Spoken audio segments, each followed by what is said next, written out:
Now listen carefully and answer questions 1 to 6. Hello, you're listening to Redgate Radio and I'm Alex Dunbar. As you may know, people in the city will be taking part in Sport Aid this weekend. Here's Liz to tell us more about this event and how you can get involved. Thanks, Alex. Well, this is the 4th year of Sport Aid, and it looks like it's going to be bigger and better than ever. Sport Aid is organised by the City Council, and it supports a number of different charities, although the main reason for its existence is to raise money to help developing countries. Last year, it raised over £100,000, and that money has helped to make life a little easier for people in many parts of the world. Just to give you one example, the village of Otunga in Chad now has a water supply, meaning that the people no longer have to walk miles every day just to get water. And there are countless stories like that. By contributing to the infrastructure of different regions, it's hoped that things like Sport Aid will enable many more people to climb out of poverty. Another way in which that happens is by giving people the knowledge and skills to earn money.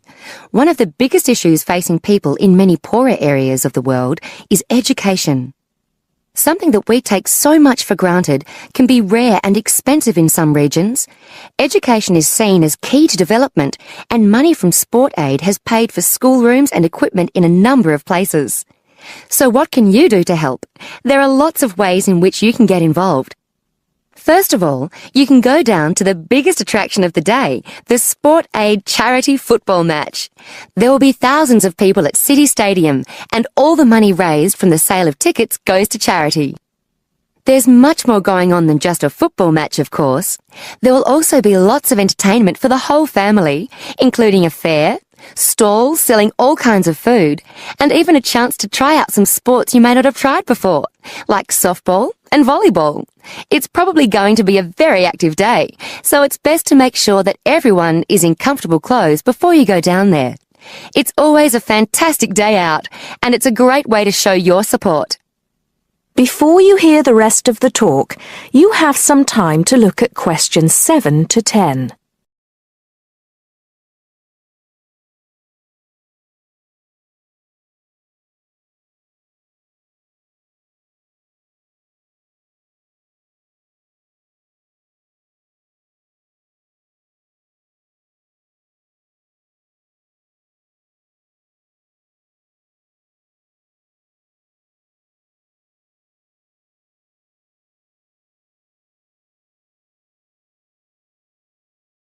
Now listen and answer questions 7 to 10. But you're not restricted to being a spectator. Apart from the main event, there are a large number of smaller events taking place across the city. These range from fun runs around the park to games of cricket, and there's sure to be something happening in your area. Contact details are available for the people putting together each event, and you can get those from the council website. We'll be giving you the address for that at the end of the program. It's still not too late to organise your own event, as lots of people around the city are, although you'll have to get going on it now. First of all, do check that there isn't a similar event in your area, and then call the town hall to register your event. The local council needs to approve all events, and you'll stand more chance if you can come up with a sport that's new to some people, rather than just another game of football. Use your imagination, or try the internet to get some ideas. Try to come up with something that's going to get lots of people along, and which will raise money. You might not want to go for anything that turns out to be too costly, though, since the council isn't able to supply bats or balls or anything else you need. But they will give you advice on finding a good location, and might even be able to help you out with small prizes for winners, as well as making sure that everyone knows about your event by publicising it on the website and sending you an organiser's pack with lots more information. There are a couple more things you need to be aware of for your event. There aren't any age restrictions. Although, if you're under 18, you'll need to get an adult, such as a parent, to sign the forms for you and to handle any money raised. But you do need to live in the Redgate area. You should also be prepared for anyone to turn up, since all events are public. That is the end of part 1. You now have half a minute to check your answers.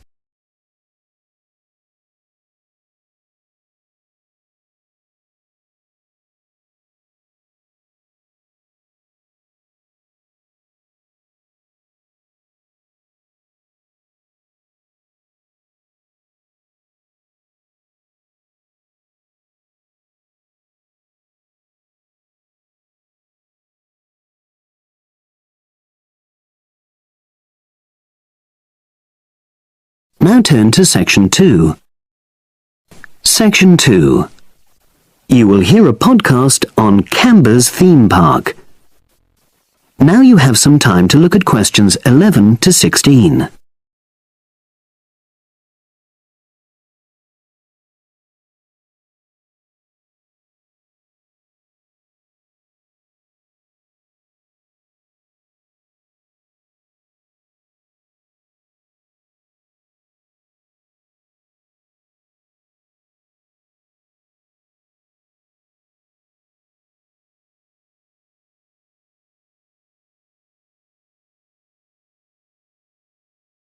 Now listen and answer questions 11 to 16.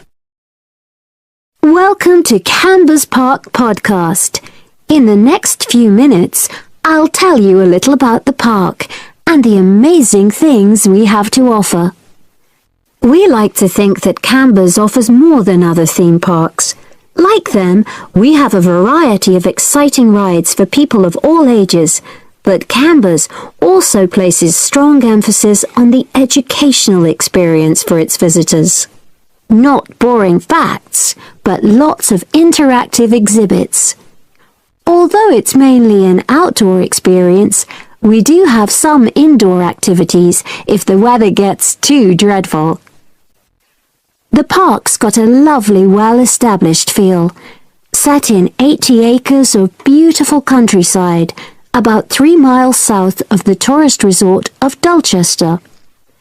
The park was set up in 1997 by the Canberra family, but then taken over by new owners in 2004, who have maintained the original vision of the Canberras.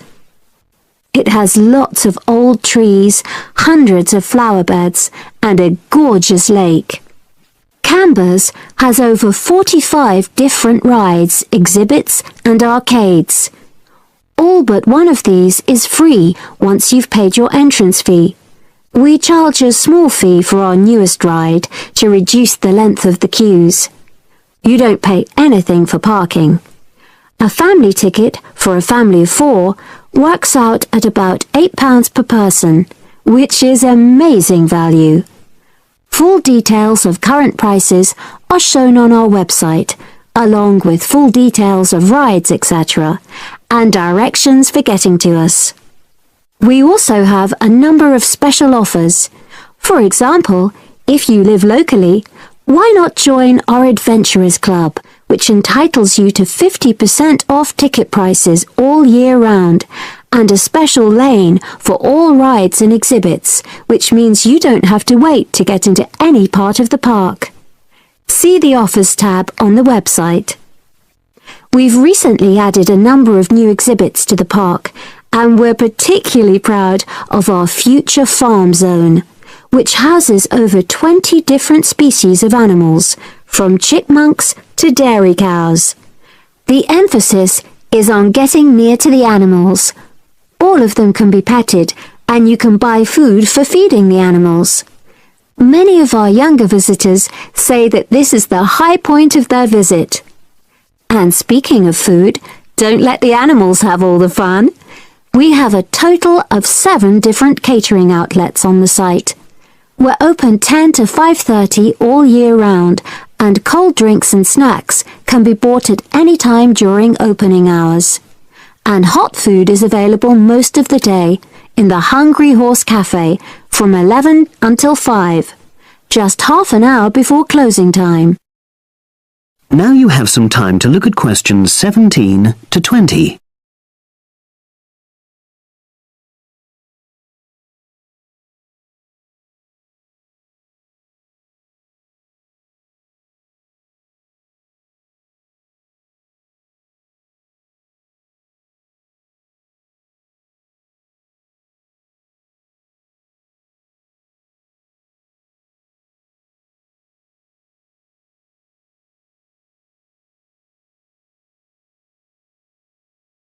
Now listen and answer questions 17 to 20. Now we want all our visitors to have an exciting time when they come to the park, but our first priority must be safety. Parents and guardians know their children's behaviour and capabilities, but here at the park, we have set certain conditions for each of the rides to ensure that all visitors get the maximum enjoyment out of the experience and feel secure at all times. There are 4 major rides at the park. Our newest ride is the River Adventure, which is designed to reproduce the experience of whitewater rafting. No amount of protective clothing would make any difference, so only go on this ride if you're prepared to get wet. Children under 8 can go on this ride, but all under 16s must have an adult with them. Not all of our rides are designed for thrills and spills. Our Jungle Gym roller coaster is a gentler version of the classic Loop-the-Loop, specially created for whole family enjoyment, from the smallest children to elderly grandparents, suitable for all levels of disability and health conditions. Carriages have comfortable seating for up to 8 people with safety belts for each passenger, which must be worn at all times. Sit back and enjoy the scenery. One of the best established and most popular of Canberra's rides is the massive swoop slide. Whiz down the polished vertical slide 9 meters in height and scream to your heart's content. There are no age or height restrictions. Be careful though, you must have on long trousers so you won't get any speed burns. And then there's the famous Zip Go-Kart Stadium with 16 karts, 8 for single drivers and 8 for kids preferring to ride along with mum, dad or carer. Take part in high-speed races in our specially designed Formula One style karts, but no bumping other karts, please. All riders must be above 1.2 meters because they have to be able to reach the pedals, even in the shared karts. Full details of all safety features are available on our website at www.camberspark.com. So come and make a day of it at Canberra's Theme Park. That is the end of section 2. You now have half a minute to check your answers.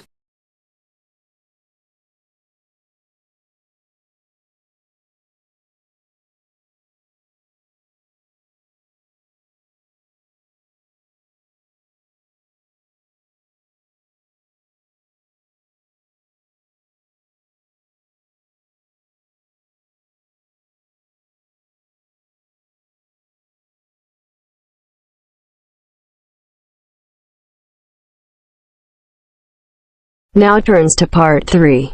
Part 3. You will hear 3 conversations. The first and the third between 2 students, and the second between a student and a clerk. First, you have some time to look at questions 21 to 25.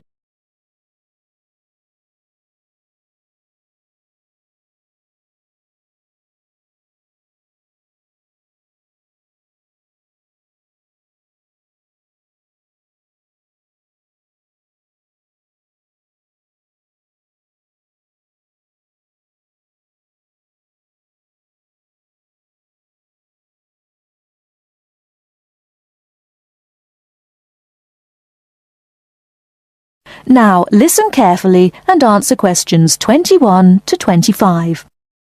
I'm looking for the main hall. So am I. Are you going there to register for next year? Yes.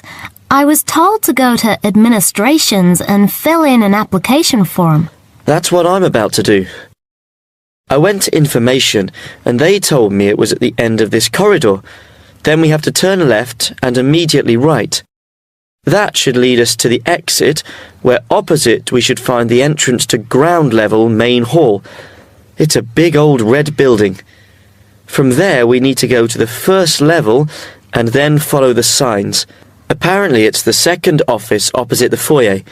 It would be pretty hard to miss. That sounds easy. It shouldn't be too hard to find. Well, since we're both heading in that direction, let's go together. Hopefully it won't take too long. I haven't had anything to eat and I'm starving. Me too. Well, How about I go to the canteen and get us something while you make your way to the main hall? I'm sure there's going to be quite a wait. There always is. I can meet you there. Sounds like a good plan. What do you want me to get you? How about a chicken and salad roll and a drink? Okay. What if they don't have a chicken and salad roll? Anything similar like ham and salad or just plain salad and cheese. Oh, and don't forget the drink. I feel so dehydrated. No problem. What type of drink? I don't know. How about a Coke? No, nothing like that. Something healthier. An orange juice? They're usually full of sugar unless you get it freshly squeezed. Water? Yes, that's perfect. Here, take £2. That should cover it. If it's more, I'll give it to you when you get back. I only have a 20, and you know that they get cranky if you give them large notes. Okay. See you in 5 minutes. Before you hear the rest of the talk, you have some time to look at questions 26 to 30.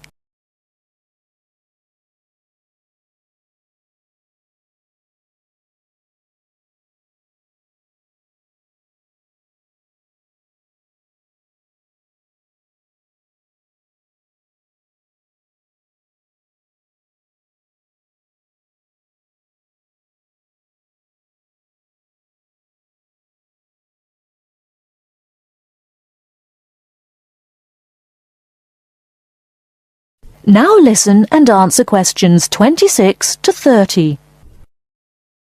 First year economics. I just have to fill out this form for our records. What's your name? Phoebe Payne. Can you spell that for me? Sure. P-H-O-E-B-E-P-A-Y-N-E.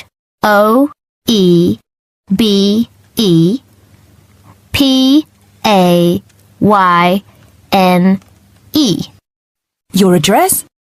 6 Wainwright Avenue.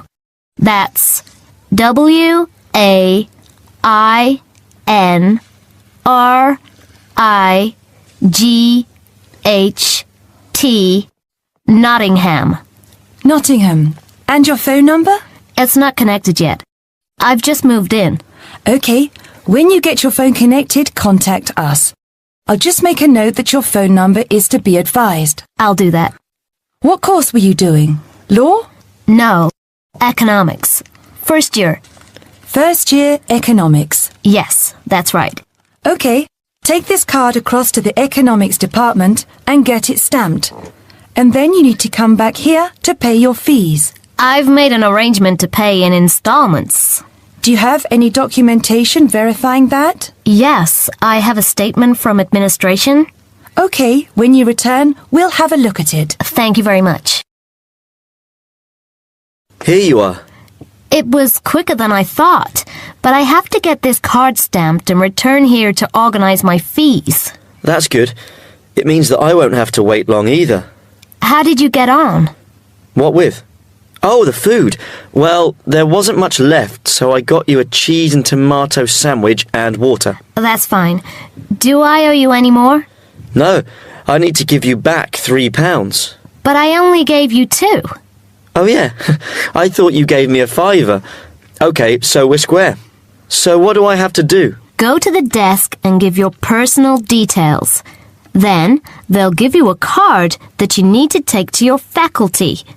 What's your major?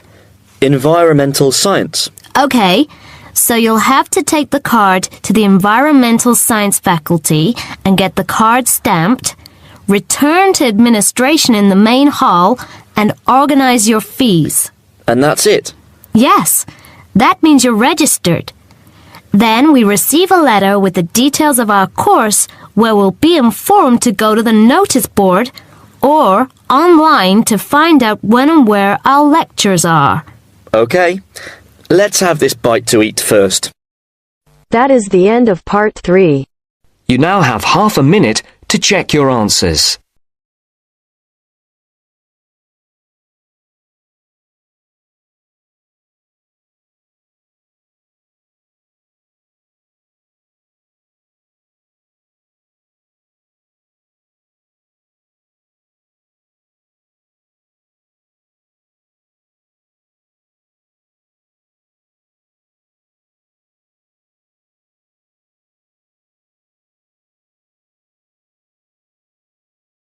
Section 4.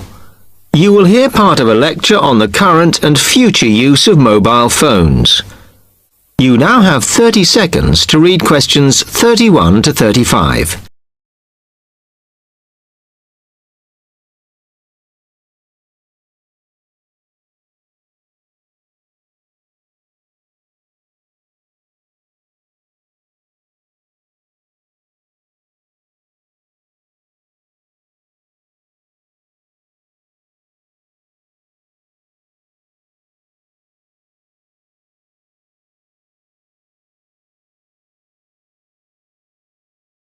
Now listen carefully and answer questions 31 to 35. Okay, now today we're looking at changes in communication, and specifically changes that have just happened or are likely to happen in the next few years.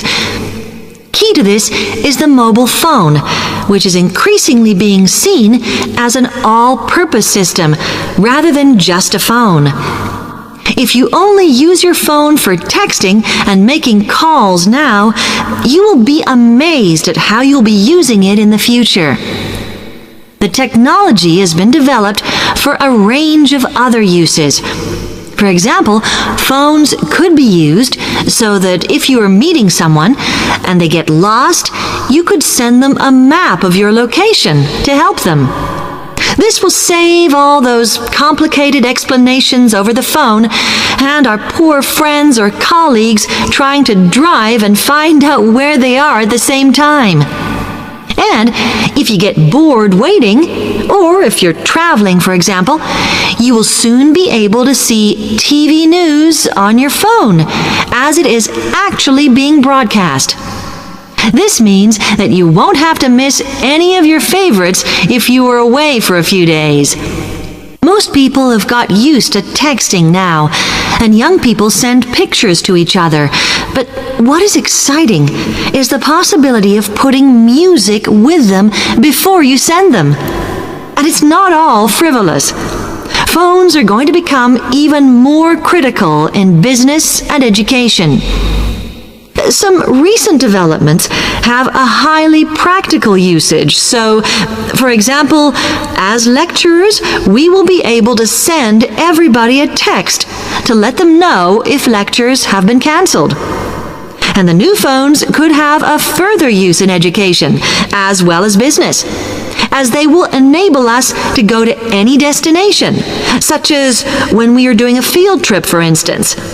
And from there, to send data directly to a computer so that we can access it when we get home. This means we will no longer be limited by what the phone can store. You now have 30 seconds to read questions 36 to 40.